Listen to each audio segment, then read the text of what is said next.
আচ্ছা, কখনো কি এমন মনে হয়েছে যে আমরা যে রাস্তায় হাঁটছি তার নিচে হয়তো শত শত বছরের পুরনো কোনো রাস্তা চাপা পড়ে আছে? হ্যাঁ, বা এমন কোনো শহর যা হয়তো একেবারেই হারিয়ে গেছে সময়ের নিচে। ঠিক তাই। আর প্রাচীন বাংলার সবুজ মাটির নিচে কিন্তু ঠিক এমনই সব গল্প অপেক্ষা করছে। আস্ত শহর, হারিয়ে যাওয়া সভ্যতা। হুম। আজ আমরা ঠিক সেখানেই একটু ডুব দেবার চেষ্টা করব। বাংলার সেসব ভুলে যাওয়া বিস্মৃত নগরীর গভীরে। দেখব কি আছে সেখানে। দারুণ একটা বিষয় কিন্তু। হ্যাঁ, এই যে নগরীগুলোর কথা বলছি, এদের সম্পর্কে আমরা জানতে পারছি মূলত মাটি খুঁড়ে পাওয়া জিনিসপত্র থেকে, মানে প্রত্নতাত্ত্বিক খননকার্য থেকে। আর কিছু পুরনো লেখা থেকেও, তাই না? ঐতিহাসিক বিবরণী। একদম। এই সব সূত্র ধরেই আমরা যাব ওয়ারি বটেশ্বর, মহাস্থানগড়, চন্দ্রকেতুগড়, গৌড়, পানামনগরের মতো কিছু জায়গায়। কিছু হয়তো বেশ পরিচিত, কিছু হয়তো কম শোনা। আচ্ছা। আর আমাদের আজকের এই আলোচনার উদ্দেশ্যটা কি? উদ্দেশ্য হল ওই যে গতানুগতিক ইতিহাস আমরা পড়ি তার একটু বাইরে যাওয়া। মানে টেক্সট বুকের বাইরে। হ্যাঁ, গিয়েই হারানো নগরকেন্দ্রগুলোর আসল ঐশ্বর্য, তাদের গুরুত্বটা একটু বোঝার চেষ্টা করা। কেমন ছিল সে সময়ের বাংলা? চলুন তাহলে শুরু করা যাক। বেশ, প্রথমেই যাই ওয়ারি বটেশ্বরে, নরসিংদী জেলায়, তাই তো? হ্যাঁ, নরসিংদী। এই জায়গাটা কিন্তু মানে বাংলার ইতিহাসের মোড় ঘুরিয়ে দেওয়ার মতো একটা আবিষ্কার। ঠিক বলেছেন। কারণ এটা আমাদের নগর সভ্যতার যে ধারণা তাকে এক ধাক্কায় অনেকটা পিছনে নিয়ে গেছে। কতটা পিছনে? প্রায় ২,৫০০ বছর। আমরা যাকে বলি প্রাগৈতিহাসিক বা প্রোটো হিস্টোরিক যুগ, সেই সময়কার। তার মানে এখানেই বিষয়টা সবচেয়ে ইন্টারেস্টিং হয়ে উঠছে। একদম। ওয়ারি বটেশ্বরের আবিষ্কারটা আমাদের অনেক দিনের পুরনো ধারণাকে বলতে গেলে চ্যালেঞ্জ করেছে। কি রকম? দেখুন, এখানে শুধু সাধারণ মাটির পাত্র বা পুঁথি মেলেনি, পাওয়া গেছে বেশ উন্নতমানের ছাপাঙ্কিত রৌপ্য মুদ্রা, মানে পাঞ্চমার্কড কয়েন। ও আচ্ছা। নানা ধরনের দামি পাথরের পুঁথি, কাঁচের পুঁথি, এমনকি আস্ত বসতি বা দুর্গ রক্ষার জন্য পরীক্ষাও পাওয়া গেছে। পরীক্ষা, তার মানে বেশ পরিকল্পিত। খুবই পরিকল্পিত। এই সব নিদর্শন, যা প্রায় ৪৫০ খ্রিস্টপূর্বাব্দের, সেগুলো এটাই বলছে যে ওখানে সেই সময়েও একটা খুব সংগঠিত উন্নত নগর জীবন ছিল। খ্রিস্টপূর্ব ৪৫০? হ্যাঁ, আর এটা শুধু ওই এলাকার ব্যাপার নয়। এই আবিষ্কারটা প্রাচীন বাংলাকে বিশ্ব সভ্যতার যে প্রথম পর্যায়, সেই মানচিত্রে একটা গুরুত্বপূর্ণ জায়গা করে দিয়েছে। ভাবুন একবার, সেই সময়ে দাঁড়িয়ে নগর পরিকল্পনা, মুদ্রার ব্যবহার, প্রতিরক্ষা ব্যবস্থা, এগুলো তো চারটিখানি কথা নয়। তার মানে আমরা যে ভাবতাম বাংলা বোধহয় অনেক পরে সভ্য হয়েছে, শহর তৈরি হয়েছে, সেই ধারণাটা বদলাতে হচ্ছে। এটা কি ব্রোঞ্জ যুগের কাছাকাছি যায়? সরাসরি ব্রোঞ্জ যুগ হয়তো বলা যাবে না, তবে এটা নিশ্চিত যে গাঙ্গেয় বঙ্গের লৌহ যুগের শুরুতেই একটা পূর্ণাঙ্গ নগর সভ্যতা ছিল, যা আগে ভাবা হতো না। আচ্ছা। এখানকার সংস্কৃতির স্তরগুলো খ্রিস্টপূর্ব ৪৫০ অব্দ পর্যন্ত পিছিয়ে যাচ্ছে। মানে পুণ্ড্রনগরের মতো স্বীকৃত প্রাচীন নগরী আগেও যে বাংলায় নগর ছিল, সেটা ওয়ারি বটেশ্বর প্রমাণ করে দিয়েছে। আর শুধু এখানেই নয়, আপনি বোধহয় পাণ্ডুরাজার ঢিবির কথাও বলছিলেন। হ্যাঁ, সেটাও খুব গুরুত্বপূর্ণ। পশ্চিমবঙ্গের বর্ধমান জেলায়। ওখানে তো প্রায় ২০০০ খ্রিস্টপূর্বাব্দের তাম্রাশ্মীয় বা ক্যালকোলিথিক যুগের সংস্কৃতির প্রমাণ মিলেছে। ২০০০ খ্রিস্টপূর্বাব্দ? হ্যাঁ, সেখানেও উন্নত জনবসতির চিহ্ন পাওয়া গেছে। কাজেই এটা পরিষ্কার যে বাংলার নগর সভ্যতার শিকড় অনেক অনেক গভীরে। বাহ, এই প্রাচীন ভিতের উপরেই তাহলে গড়ে উঠেছিল পরের শক্তিশালী রাজ্য আর রাজধানীগুলো, যেমন ধরুন মহাস্থানগড় বগুড়াতে, করতোয়া নদীর ধারে। ঠিক। ওয়ারি বটেশ্বর যদি হয় একদম শুরুর দিককার প্রমাণ, তাহলে মহাস্থানগড় হল একটা দীর্ঘস্থায়ী নগর সভ্যতার ধারাবাহিকতার, এর বিকাশ। এটা শুধু একটা প্রত্নস্থল নয়, এটা ছিল পুণ্ড্রবর্ধন ভক্তি, মানে একটা বড় প্রশাসনিক অঞ্চলের কেন্দ্র, সম্ভবত পুণ্ড্র রাজ্যের রাজধানী।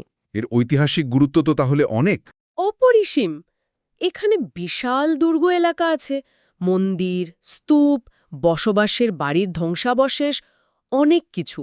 আর সবচেয়ে গুরুত্বপূর্ণ আবিষ্কার হল খ্রিস্টপূর্ব ৩য় শতকের একটা শিলালিপি। ব্রাহ্মী লিপিতে লেখা, তাই না? হ্যাঁ, ব্রাহ্মী লিপিতে, প্রাকৃত ভাষায় লেখা। এই লিপিটা কেন এতটা স্পেশাল? কি জানা যায় এটা থেকে? দেখুন, এটা শুধু মহাস্থানগড়ের প্রাচীনত্বই প্রমাণ করে না, এটা মৌর্য সাম্রাজ্যের সাথে এই অঞ্চলের যে একটা যোগাযোগ ছিল সেটারও স্পষ্ট ইঙ্গিত দেয়। মৌর্য সাম্রাজ্য মানে সেই অশোকের সময়ের? হ্যাঁ, সেই সময়ের। লিপিতে লেখা আছে, দুর্ভিক্ষ হলে প্রজাদের সাহায্য করার জন্য রাজকোষ থেকে ধান আর গণ্ডক নামে মুদ্রা দেওয়ার নির্দেশ। তার মানে একটা প্রশাসন ছিল, অর্থনীতি ছিল। অবশ্যই একটা সুসংহত প্রশাসন আর অর্থনৈতিক ব্যবস্থা। আর যেটা মহাস্থানগড়কে খুব ইন্টারেস্টিং করে তুলেছে তা হলো এটা একটা, বলতে পারেন, জীবন্ত প্রত্নস্থল। জীবন্ত মানে? মানে এখানে এখনো খনন কাজ চলছে, আর প্রায় প্রতি বছরই কিছু না কিছু নতুন জিনিস পাওয়া যাচ্ছে। এর ফলে এখানকার প্রায় ২৫০০ বছরের যে নিরবিচ্ছিন্ন ইতিহাস সেটা আরও স্পষ্ট হচ্ছে। বাহ, দারুণ তো। এটা শুধু অতীতের সাক্ষী নয়, বর্তমানেও গবেষণার একটা বড় ক্ষেত্র। তাহলে আমরা দেখলাম একেবারে শুরুর দিকের নগর ওয়ারী-বটেশ্বর, তারপর দীর্ঘস্থায়ী রাজধানী মহাস্থানগড়। এবার একটু বন্দরগুলোর দিকে তাকানো যাক। বাণিজ্য ছাড়া তো শহর জমে না। ঠিক। কলকাতার খুব কাছেই উত্তর ২৪ পরগনা জেলায় আছে চন্দ্রকেতুগড়। এই জায়গাটা নিয়ে যেন একটু রহস্য বেশি, তাই না? চন্দ্রকেতুগড়, হ্যাঁ, সত্যিই একটা বিস্ময়কর জায়গা। বিদ্যাধরী নদীর তীরে। অনেকেই মনে করেন এটা প্রাচীন গঙ্গারিডাই রাজ্যের অংশ ছিল, বা হয়তো তার রাজধানী। গঙ্গারিডাই, যার কথা গ্রিক রোমানরা লিখেছে। হ্যাঁ, সেই গঙ্গারিডাই। আর এর সময়কালও কিন্তু কম নয়, প্রায় ২৩০০ বছরেরও বেশি পুরনো। ২৩০০ বছর? হ্যাঁ, আর এটা ছিল একটা বিশাল সমৃদ্ধ বন্দর নগরী। এখানে যা যা পাওয়া গেছে সেগুলো রীতিমতো অবাক করার মতো। যেমন? কি এমন পাওয়া গেছে? প্রচুর পরিমাণে পোড়ামাটির শিল্পকর্ম, মানে টেরাকোটা, দেবদেবী, যক্ষযক্ষিণী, পশু পাখি, সাধারণ মানুষের জীবনের ছবি। অসাধারণ সব ফলক। কিন্তু তার চেয়েও গুরুত্বপূর্ণ হল আন্তর্জাতিক বাণিজ্যের প্রমাণ। আন্তর্জাতিক বাণিজ্য কিভাবে বোঝা গেল? এখানে পাওয়া গেছে রোমান অ্যামফোরা, মানে ওই যে মদের বা তেলের বড় জ্বালা হয় তার ভাঙা অংশ। রুলেটেড ওয়্যার বলে এক ধরনের খাস রোমান মাটির পাত্র। রোমান জিনিসপত্র এখানে? হ্যাঁ, শুধু তাই নয়, রোমান মুদ্রা পর্যন্ত পাওয়া গেছে। এর সাথে সাথে উত্তর ভারতের ছাপাঙ্কিত মুদ্রা বা পাঞ্চড মার্কড কয়েনও প্রচুর মিলেছে। তার মানে পরিষ্কার, চন্দ্রকেতুগড় শুধু একটা স্থানীয় বাজার ছিল না, এটা ছিল একটা আন্তর্জাতিক বন্দর, যার যোগাযোগ ছিল একেবারে ভূমধ্যসাগরীয় অঞ্চল, মানে রোম পর্যন্ত, হয়তো দক্ষিণ পূর্ব এশিয়াতেও। ভাবা যায়, আজকের কলকাতার এত কাছে মাটির নিচে এমন একটা গ্লোবাল ট্রেডিং হাব। আচ্ছা, ওই গঙ্গারিডাই রাজ্যের ব্যাপারটা কি নিশ্চিত? দেখুন, প্রত্নতাত্ত্বিক প্রমাণ আর পুরনো বিদেশি লেখা মিলিয়ে অনেকেই মনে করেন চন্দ্রকেতুগড়ে গঙ্গারিডাইয়ের কেন্দ্র ছিল। তবে এটা নিয়ে এখনও গবেষণা চলছে, ১০০% নিশ্চিত করে বলা মুশকিল। আচ্ছা। কিন্তু গঙ্গারিডাই হোক বা না হোক, এটা নিশ্চিত যে চন্দ্রকেতুগড় প্রাচীন বাংলার একটা প্রধান সমুদ্র বন্দর ছিল। আর এটা আমাদের ভাবতে বাধ্য করে যে প্রাচীন বাংলার বাণিজ্য নেটওয়ার্ক ঠিক কতটা ছড়ানো ছিল। শুধু চন্দ্রকেতুগড় নয়, আর একটা বিখ্যাত বন্দরের কথাও তো বলতেই হবে, তাম্রলিপ্ত, আজকের তমলুক। অবশ্যই, পূর্ব মেদিনীপুরে রূপনারায়ণ নদের তীরে। তাম্রলিপ্তের খ্যাতি তো আরও বেশি, ঐতিহাসিক উল্লেখ অনেক পাওয়া যায়। এটা ছিল সৌম্য রাজ্যের রাজধানী, তাই না? হ্যাঁ, প্রাচীন সৌম্য রাজ্যের রাজধানী।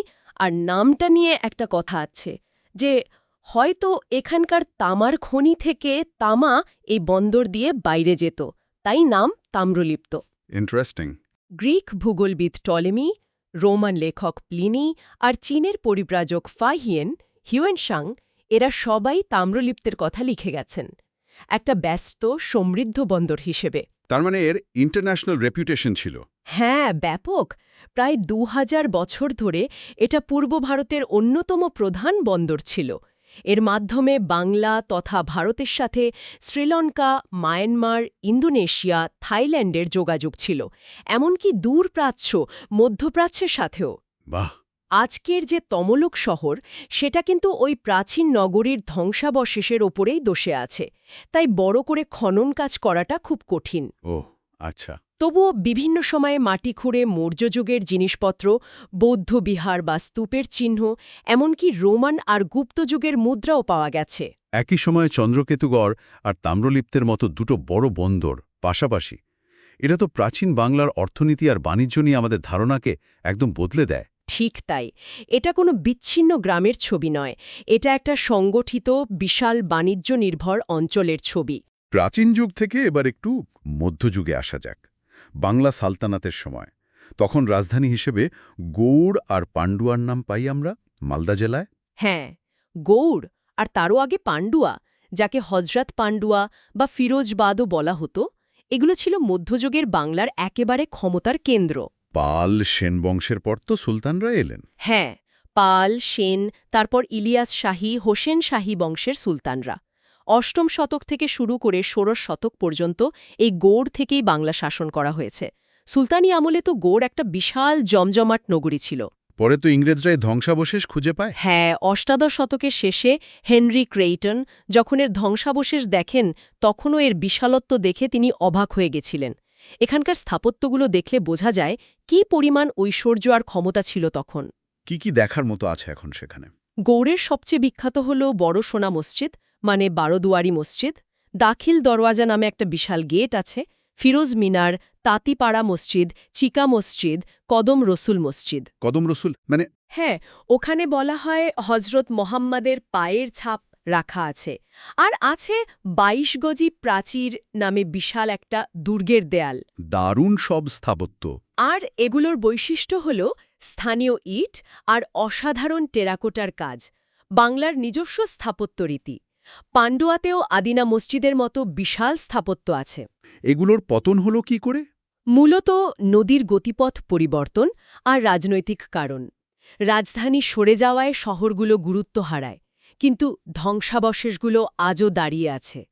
এর আগে শশাঙ্কের রাজধানী কর্ণ-সুবর্ণ মুর্শিদাবাদেও খুব গুরুত্বপূর্ণ ছিল। তার ধ্বংসাবশেষ রাজবাড়ি ডাঙায় পাওয়া গেছে। মধ্যযুগের এই রাজধানীগুলোর পর তো ক্ষমতা চলে এলো ঢাকার দিকে, কিন্তু এর কাছাকাছি সময়ে পুরনো রাজধানী সোনারগাঁওয়ের পাশে আরেকটা অন্যরকম জায়গা গড়ে উঠেছিল, পানামনগর। একে তো অনেকে ভূতের শহর বলে। হ্যাঁ, পানামনগরের গল্পটা একটু অন্যরকম আর কিছুটা আধুনিকও বটে। এটা আসলে ১৯ শতকে তৈরি। ১৯ শতকে? হ্যাঁ, ধনী হিন্দু কাপড় ব্যবসায়ীরা এটা বানিয়েছিলেন একটা পরিকল্পিত আবাসিক আর বাণিজ্যিক এলাকা। বৃহত্তর সোনারগাঁও অঞ্চলেরই অংশ ছিল এটা। এখানকার বাড়িগুলোর নাকি খুব সুন্দর স্থাপত্য। ঠিক তাই, মুঘল আর ব্রিটিশ কলোনিয়াল স্টাইলের একটা দারুণ মিশ্রণ দেখা যায়। রাস্তার দুধারে মুখোমুখি বাড়ি, সুন্দর খিলান দেওয়া জানালা, কখনো আবার অনেক খাঁজ কাটা বা অজি আকৃতির।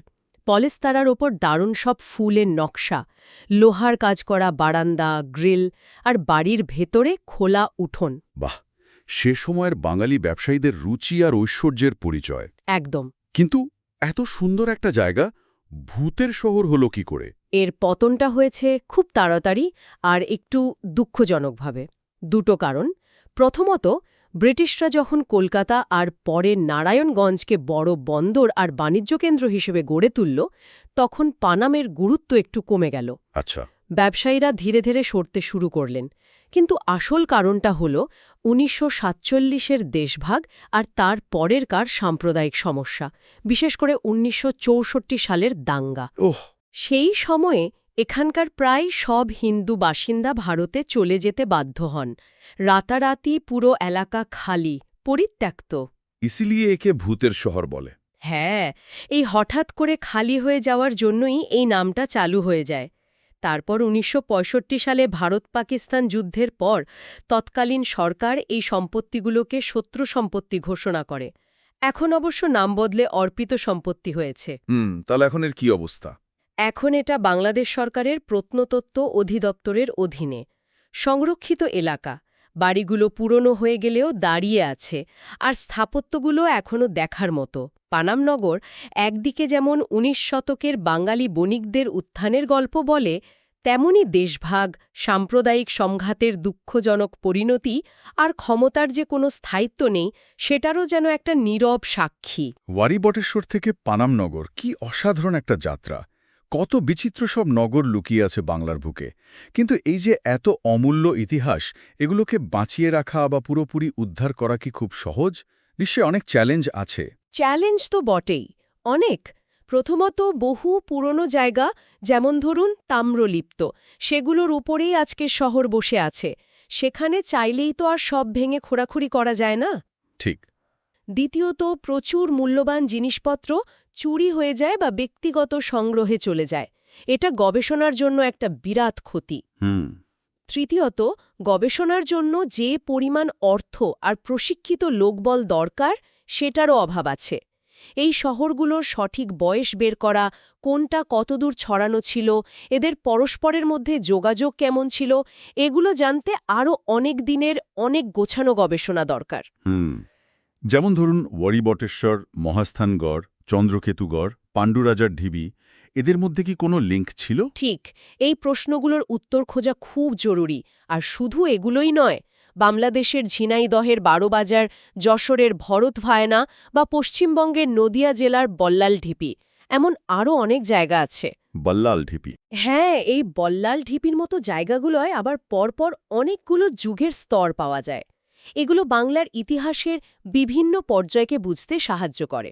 এগুলো ঠিকঠাক গবেষণা সংরক্ষণ খুব দরকার। তবে ভালো খবর হলো যে কাজ চলছে। হ্যাঁ, সীমাবদ্ধতা সত্ত্বেও গবেষণা বা খননকার্য থেমে নেই। নতুন প্রযুক্তিও ব্যবহার হচ্ছে, যেমন জিওফিজিক্যাল সার্ভে বা রিমোট সেন্সিং। এই চেষ্টাগুলোই ধীরে ধীরে বাংলার যে গভীর, জটিল আর বহুস্তরীয় নগর ইতিহাস, সেটা আমাদের সামনে তুলে আনছে। সেই ইতিহাস যা শুধু সুলতানি আমল বা ইংরেজ আমলের অনেক আগে থেকে শুরু। তাহলে একদম শুরুতে ওয়ারিবটেশ্বর থেকে শুরু করে মৌর্য যুগের পুণ্ড্রনগর, তারপর আন্তর্জাতিক বন্দর চন্দ্রকেতুগড়, আর তাম্রলিপ্ত মধ্যযুগের গৌড়, পান্ডুয়া, আর শেষে পানামনগর পর্যন্ত এই যে একটা সফর হলো, এর থেকে মূল কথাটা কি দাঁড়ালো? কি বুঝলাম আমরা? আমার মনে হয় সবচেয়ে বড় উপলব্ধিটা হলো এই যে প্রাচীন বাংলা মোটেও পিছিয়ে পড়া কোনো গ্রাম্য এলাকা ছিল না, যেমনটা হয়তো একসময় আমরা ভাবতাম বা আমাদের ভাবানো হতো। বরং এখানে উন্নত নগর পরিকল্পনা ছিল, জটিল সমাজ আর অর্থনীতি ছিল, দূর দূরান্ত পর্যন্ত বাণিজ্য চলত, আর ছিল দারুণ এক সাংস্কৃতিক ঐতিহ্য। ওয়ারিবটেশ্বরের মতো আবিষ্কারগুলো আমাদের সেই গর্বের কথাই মনে করিয়ে দেয়। ঠিক।